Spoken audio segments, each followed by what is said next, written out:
Gear వేసినాం కుడుతుందా నువ్వు షోరూమ్కి వెళ్ళి తెచ్చిచ్చినావు గేర్ ఎన్ని రోజులు అయింది ఇది వేసి ఒక 3 నెలలు కూడా కాలే మళ్ళీ గేర్ కట్ అయిపోయింది. ఇది రాపిడ్ జరుగుతుంది గేర్ కట్ అయ్యి మళ్ళీ ఈసారి ఇది పగల కొట్టేసింది. బెండ్ ఎక్సెల్ కూడా పోయింది మొత్తం. ఏది ఎక్సెల్ గాడి ఎక్సెల్ బెండ్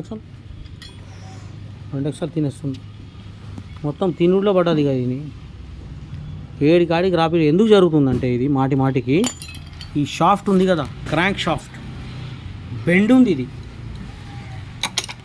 దీనికి మధ్యలో సందు కొద్దిగానే ఉండాలి. ఎక్కువ లోపల పోయి దీన్ని తినేస్తుంది. ఇది చూడు ఎంత వంకర తిరుగుతుంది క్రాంక్ తిప్పు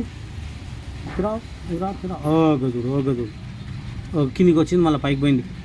ఇప్పుడు నువ్వు ఎన్ని వేసినా ఈ గేర్లు ఎన్ని బెండ్ ఎక్సెల్ వేసినా కూడా ఉండవు. ఫస్ట్ ఆఫ్ ఆల్ దీన్ని క్రాంక్ త్రో చేయాలన్నా లేకుంటే క్రాంక్ కొత్తది వేయాలన్నా ఇది డిసైడ్ చేస్తేనే మనం దీనికి సెల్ఫ్ ఇక లేదు సెల్ఫ్ కొట్టం కిక్తో నడుపుకుంటా అంటే మాత్రం సర్వీసింగ్ చేసి ఇచ్చేస్తాను. నేను మీటర్ గేర్ తిప్పి జనరల్ సర్వీసింగ్ చేసి ఇస్తా. మరి నువ్వు వద్దుగా పర్మనెంట్ చేయి దాని పని అంటే మాత్రం ఇంజన్ ఓపెన్ చేసి క్రాంక్ బయటికి తీస్తా. క్రాంక్ మరి ఆయన ఏమంటాడో ఏం సజెషన్ ఇస్తాడో లైట్ మిషన్ ఆయన త్రో చేసి ఇస్తాడే బాగుంది. లేదంటే కొత్తది వేసుకుంటే కొత్తది వేసుకోవాలి. క్రాంక్ 2700 ఏమవుతుంది క్రాంక్. ఇది ఎప్పటికీ ఇది ప్రాబ్లమే. ఇప్పుడు ఇది 2700 ఇది ఒక 540 ఉంది. బెండ్ ఎక్సెల్ ఒకటి అంటే 3 వేయాలి. ఇప్పుడు 3 వేస్తేనే మనకు సెట్ అవుతుంది.